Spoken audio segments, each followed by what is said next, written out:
Money Radio, discussing the business of making and spending money.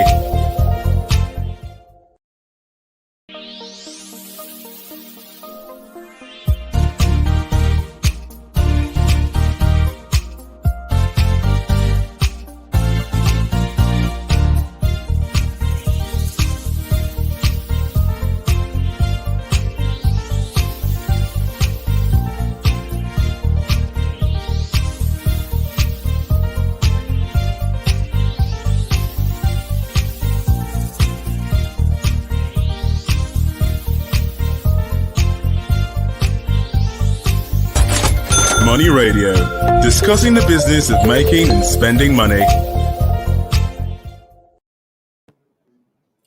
From the beautiful city of Abuja, we say good hot afternoon to you, all of you out there listening to us on Leadership Podcast. This is the energy segment of Money Radio, and today we are discussing the issue of the DISCOs, the distribution companies of the power sector.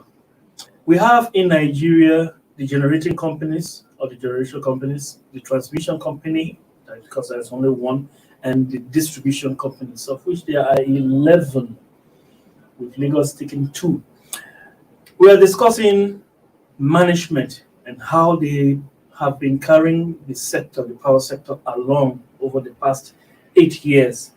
And the topic, to be honest, is electricity distribution companies, management crisis, and unimproved service delivery. With me in the studio to discuss the issue is, this time she's on the right. The first time is on my right. On the right of me is Mr. Anthony Uko. You're welcome to the studio. Our delectable Anthony Uko. Thank you. Yeah. And good afternoon to our followers. Yes. Beautiful voice also. So, listen, it's been 8 years now since we thought and we were hopeful that finally power distribution or power production and distribution would be a thing. I'm talking about inferior power, or you can say a little power would be a thing of the past, because we were thinking that with privatization, these companies will come and invest. And of course, they started charging larger sums to Nigerian consumers because they said they were going to produce better power. But we haven't seen it yet. It's about 8 years now. What is the state of management and unimproved power supply? What do you have to say? Well, like you pointed out, it's been 8 years since the power privatization, and recently there's a major issue that has come up that have put the management of this distribution companies on the front burner. The strike that embarked upon by workers of the Abuja Electricity Distribution Company on Monday, and it threw their franchise areas, including the Federal Capital Territory, Abuja, into darkness for 14 hours. So with that, it became obvious that the issues that the crisis in the management was not something that can continue to be overlooked. From what the workers said, the workers' union said, they were being owed pension that were deducted, even the one that was deducted from their own salaries to go into their pension fund for the past 20 months. 20 months. 20 months. We are not being remitted. Then if the one that is being deducted from the worker's salary is not remitted, you can't expect that they are supposed to be contributing. Yes, the one that the company should contribute. So that is crime. And then there are other allowances that they said they are entitled to, which they also expected and all of these were not paid within this period. And so that pushed them. They felt the only way they would be heard is if they shut down the system, which they actually did. And it took the intervention of the Ministry of Power, the regulator, that's the Nigerian Electricity Regulatory Commission, and then the Bureau of Public Enterprises, the agency that oversaw the privatization, Yeah. intervening before that strike was called off. And this, even at that, it was on the basis that the basis of an agreement that within the next 21 days, all these all what their demands will be met. Of course, that threw up the issue, the crisis in the management, and eventually the powers, the authorities had to step in and suspend that management. So with this, it opens the door that a lot may be actually wrong with the management. So we are talking about electricity here. Mhm. We are talking about electricity, and I wouldn't want to go to what should be done to those people, but what has happened is a crime. It is a crime because you deduct, not that you are even remitting monies into their pension account, you deduct from their salaries and refuse to pay. That is a crime. That is a crime. Yeah, I think And that has the issue of suspension, it shouldn't stop there. It should go further. I am talking about electricity today, so I don't want us to yes, go into that. I wanted to bring that up, that matter is for the regulators to handle. I hope they I'm handle sure it. they know what to do. And it may not just be with the Abuja Electricity Company. It may be a widespread. It may be an industry-wide crime that is being perpetrated. Yes, yeah, of course. This it begins to show that there's possibly a lot more that is wrong with the management. You see, when the privatization the process of these core investors getting the winning the bid to take over this distribution assets were on the basis of the laws AT&T, the Aggregate Technical and Commercial Collection Loss Reduction. Yeah. It was on the basis of that. So it was on the basis of which of the companies will be able to reduce losses highest in this company within certain period, and ensure that service delivery is improved. So the companies who eventually took over these assets, the 11 of them that the distribution aspect of the value chain was broken into, Yeah. they were deemed the highest in using that methodology. So it was assumed that they had, and this was not just, they were aware from the beginning that the infrastructure in the sector was bad, and they were required to invest on a yearly basis to be able to fix certain infrastructure year on year.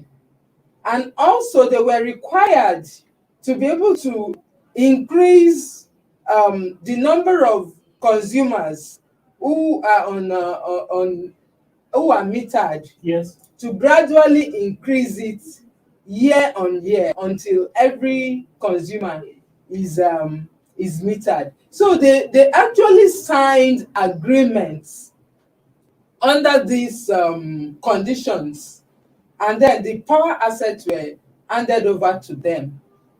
But so far, we have seen that they've not delivered on this agreement, and rather Was than there a the time limit? improvements. Was there a time limit for visible improvement? Of course, there was, for instance, the first performance evaluation Yeah, should have happened, was to be 5 years after the that privatization, was supposed to be 2018. 2018. Yes. And as we speak, the regulators have not done that, or if they have done, they've not made their findings public. So I don't know whether the regulators are colluding with the management. I wouldn't know. You know, So I remember vividly around that time of the around that time of the privatization process. I remember, and that was the time the former Minister of Power, Professor Baf Naji, mhm, during his tenure, I remember vividly that public sector, I mean, the public sector, not, I mean, I say public sector, the electricity distribution mhm, from the entire value chain from the generation to distribution mhm. became better, and it was a nationwide thing under Bafnaji.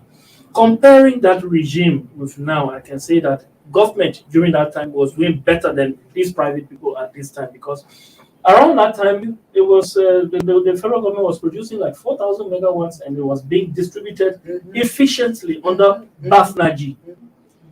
But what are these people doing? We still have epileptic power supply up to now. Yeah. And then what is the basis of the privatization? That means there are some people that are just, and these people, they should be held accountable. This is a crime. That's the height. Even government did not owe people's pension. Government did not. I'm talking about remitting pension. Government did not do that. Government did not do that. So this is this is something that actually should go to a high level. Actually, it requires going to being taken to the higher level, because it is a crime. Let's take a breather. When we come back, we'll discuss more on this. Listeners, please, let's take a break. A short break.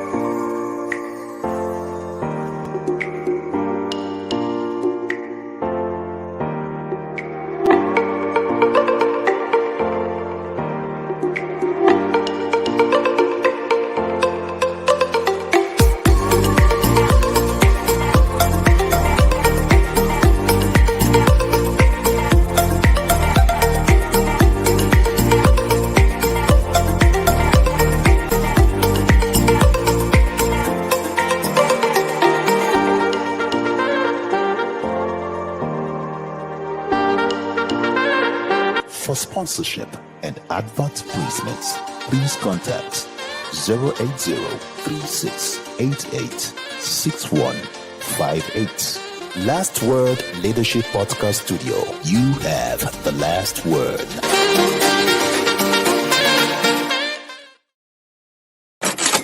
Money Radio, discussing the business of making and spending money. Welcome back, viewers and listeners. We welcome back to Leadership Podcast. This is the energy segment of the program, and we are discussing mismanagement in the power sector, talking about the discos who have refused. We were taking our discussion from the experience of Abuja Electricity Distribution Company recently, where there was need to go on strike, and I will say need boldly. There was need to go on strike because of failure on the part of the discos to remit pension money to their workers, not just what they are supposed to remit, but deducting from workers' salary and not remitting for 20 months. That is a crime. That is a crime. Yes. What else can you call stealing? Like I said earlier, I'm sure the regulators, they know how to handle that. Anyway, but what this has brought to the fore is the need for the regulators to go back and look at the remaining discourse, their management. how are they faring? Yes. And that brings up the issue of this performance evaluation that is not being done. That's true. So who's responsible for this? Is it NERC? Is NEC. What They are about the this regulators. NEMSA? Is NEMSA involved in this Nigeria Electricity Management? No, NEC is the primary regulator. Okay. They are So, but I supposed hear to- that NEMSA is supposed to be the enforcer of policies. Yes, that is the policy that NEC has put on the ground. Yeah. So the appraisal still lies with NEMSA, with NEC. If NEMSA is the enforcer, it's the rule that are on ground that they will enforce, not what hasn't been. So as we speak, I am not aware of any, and I know for a fact that appraisal has not been done. If by no other by the fact that they've not made it public, I'm not aware of any reports showing that that has been done. And you are deep into the industry. Well, I report the industry. This thing should go beyond NEC. This is not just about power now. We're not talking about electricity being delivered to our homes and our factories. We are talking about stealing of people's pension money also. You are so fixated No, on this. it's stealing. Yes. Anyway,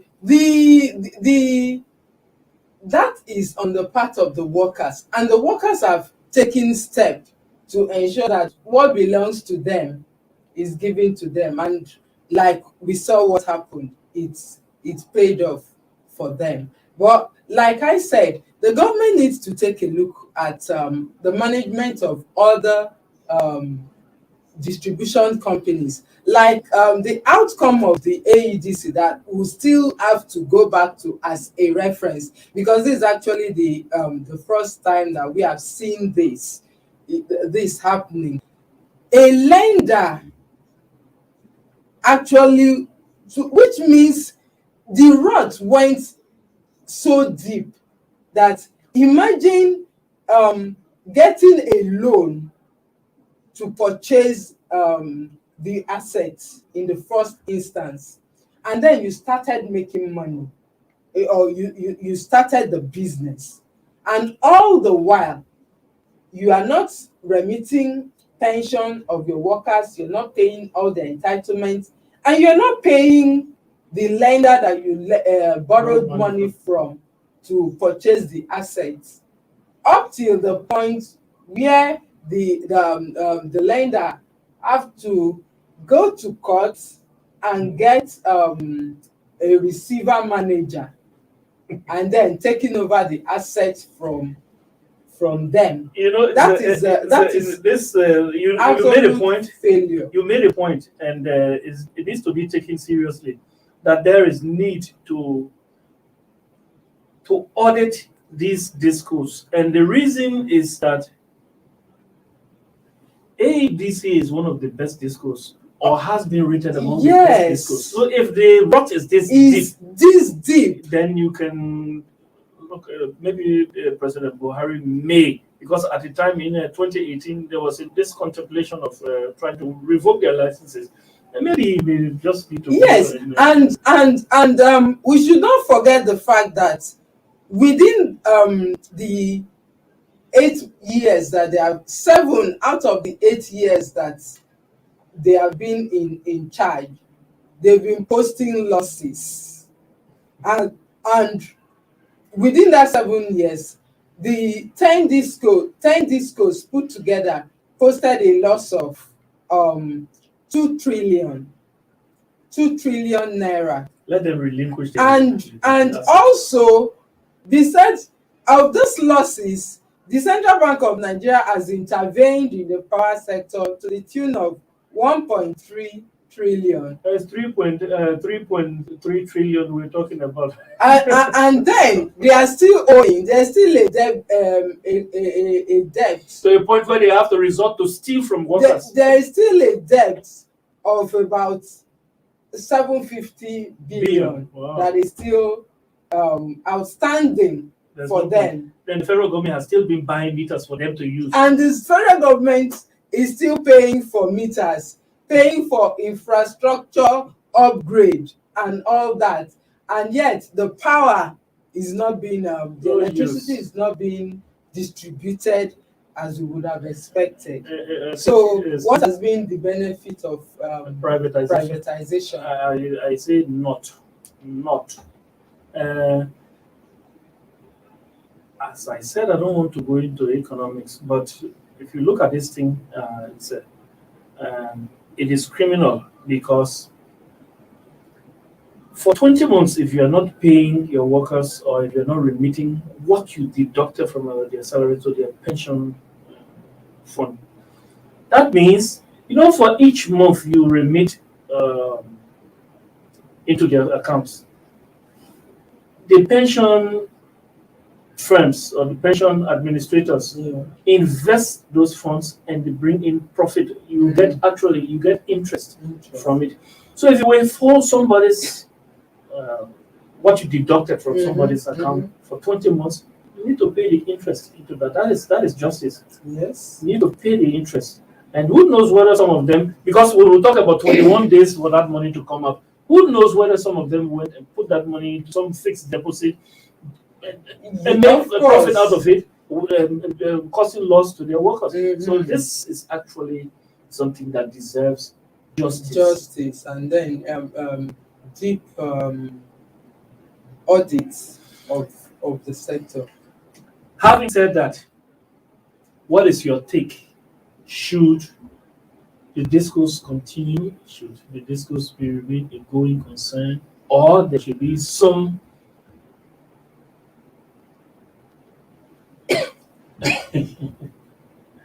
should there be some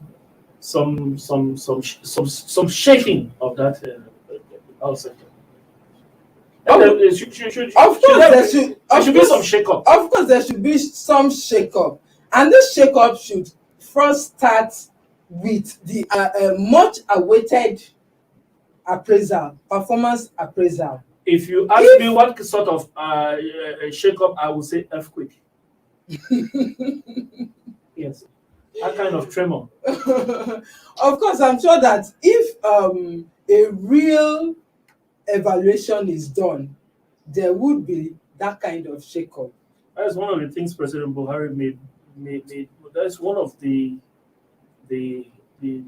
favors he may have to do for Nigeria. For Nigerians. For power, really. Yes.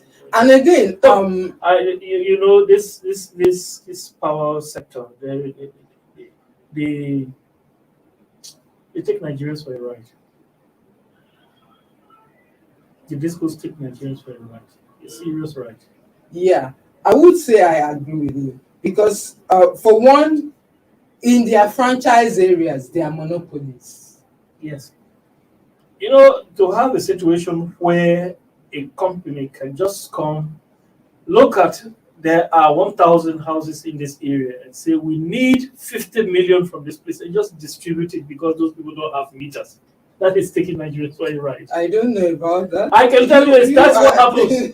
That's what happens. That's not substantiated. So an authority has told me. And what the writing is clear on the wall. What's the evidence that the writing is clear on the wall? Okay, let me ask you a question.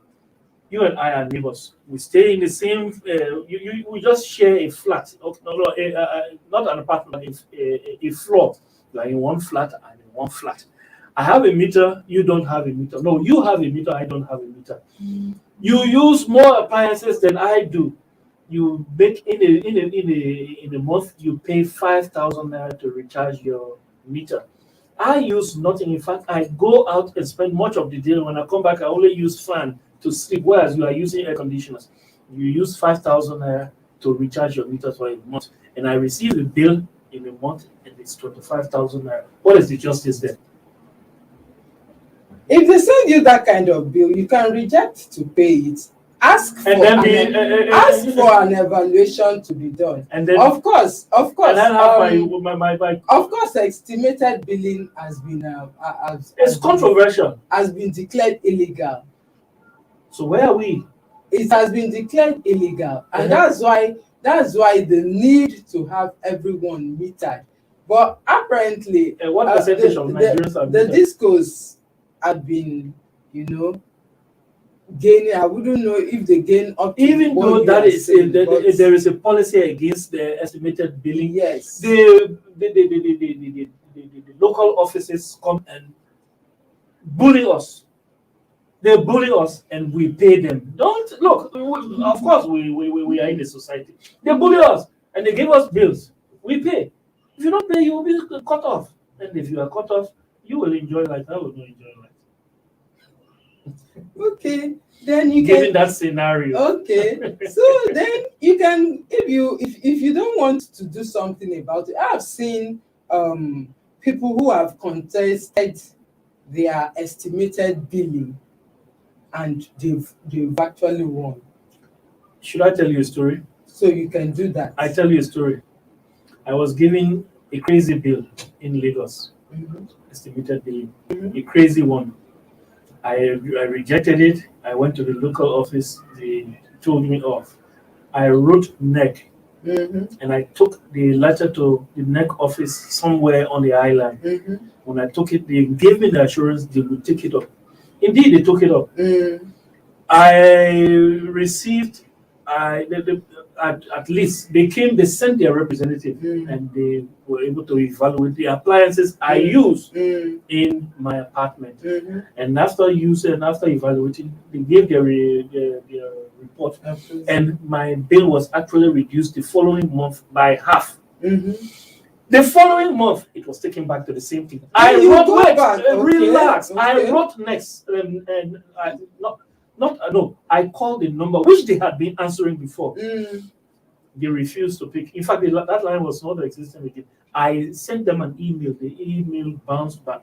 I went to their office and I couldn't get anything serious.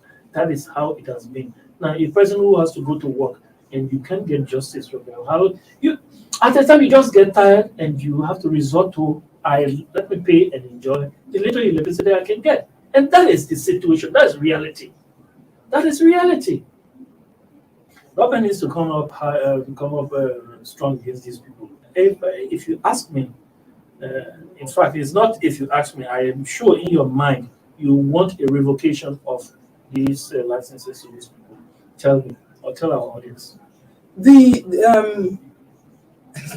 It's not mainly about revoking the licenses that we've given.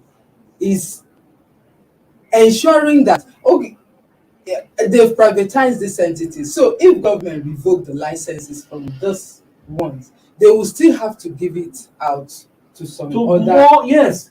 And that's where I'm going. It's not just revoking the licenses from those ones and then giving it to some other people who still do not have the resources to operate this asset efficiently and deliver on their agreements. Even if you ask me if it means allowing foreign investors to come, there's nothing wrong with it.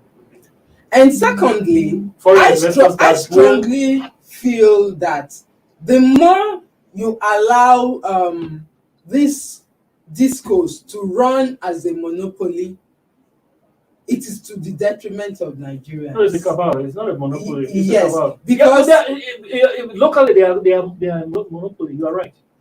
They are local monopolies. Because so long as there is no other provider that I can choose to buy from, look at what has happened in the telecom industry. Imagine if it was just MTN that we had.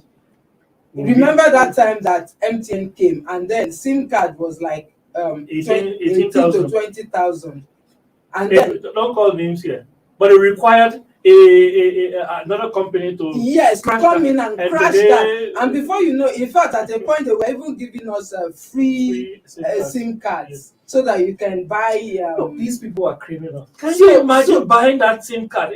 In fact, So I guess that's what needs to be done in the power sector. Break the monopoly, let them struggle. Who will provide a better service? If this one cannot provide me a better service, I can easily switch to another disco and get my power from there. And then there will be competition for them to improve, and Nigerians will be better off at the end of the day. You speak well. That's why I'm always happy when I have you on the show. Thanks for being with us today. With that, we come to the end of today's edition of Money Radio. You have been on to the energy segment, and you agree the topic has been taken